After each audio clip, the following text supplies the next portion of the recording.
Hello everyone, welcome back to our channel. In today's video, you are going to see how to remove your phone number from Facebook. So head over to your Facebook application. Once in there, go to the three lines on the top right and then go to Venue.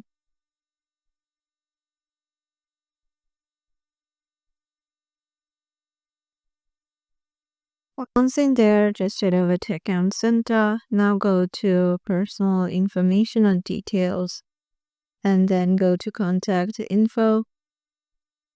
And here you will find your phone number if you had one in here. And you can just delete it from there. You can go to your informations and permissions, and then you can see all your information in your Facebook account. So yeah, this is how you can just remove your phone number by just confirming the OTP.